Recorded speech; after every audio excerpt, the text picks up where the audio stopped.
Alan guessed the breeze blocks could take their weight, but it wasn't a wide wall, not even for feet as small as theirs. One misstep was all it would take. "What do you think you're doing?" he called up, loudly enough for them to hear, but not so loud it would give them a fright and make them stumble.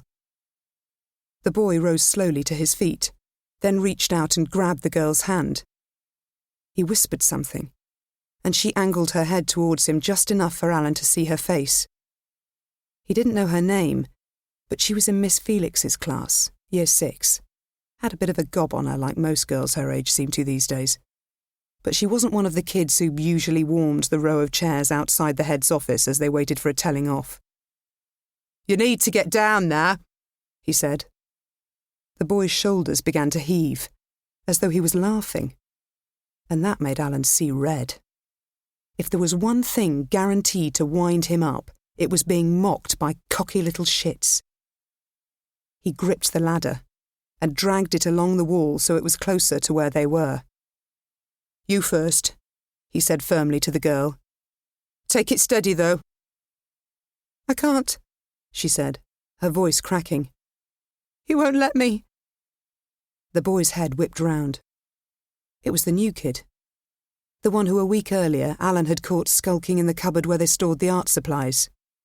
He'd read him the riot act, told him it was out of bounds to pupils. But he didn't report it because the cupboard shouldn't have been unlocked in the first place. He was still trying to get to the bottom of whose fault that was. The girl said something, but Alan didn't catch it because his focus was on the boy who had started moving away from the ladder, pulling her with him. "Come back here!" he shouted, too pissed off now to mind his volume. "I'll have you excluded for this!" They both ignored him. Alan knew he had to act, and fast. The teachers who liked to start early would be arriving soon, not to mention the construction workers. He had to get the kids down from that wall. He started to climb the ladder, muttering all the swear words he wished he could say out loud but would get him sacked if he did. A noise from above made him stop. The children were lurching ominously from side to side, holding hands, as though they were performing a dance. "Stop that now!" he hollered. "You'll fall if you're not careful!" They stopped. The girl panted, her cheeks inflamed, but the boy was calm. His mouth curled into a lopsided grin. "Right, let's stop this nonsense," said Alan croakily as he scaled the rest of the ladder until his feet were only a few rungs from the top. He grabbed the rough-hewn ridge of the wall, hands shaking and legs like jelly. "Walk towards me, and I'll help you down," he ordered. "You'll have to let go of each other first." "Don't do that!" the girl suddenly screamed at the boy. Alan shot out his right arm, stretching as far as he could. But his fingertips grasped only thin air, and the ladder tilted violently under his shifting weight. Sights and sounds came at him like rapid gunfire, and he cried out. A lopsided grin, a blur of red gingham, a hand reaching out, streaming blonde hair, a high-pitched scream, a thud. Then, silence. Chapter 2. Maggie didn't want the day to begin.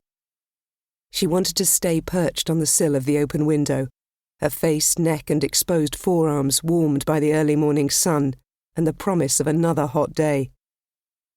Tilting her chin up and closing her eyes, she imagined she was on holiday, on a balcony somewhere exotic, until the sharp blast of a guard's whistle below jolted her from her daydream.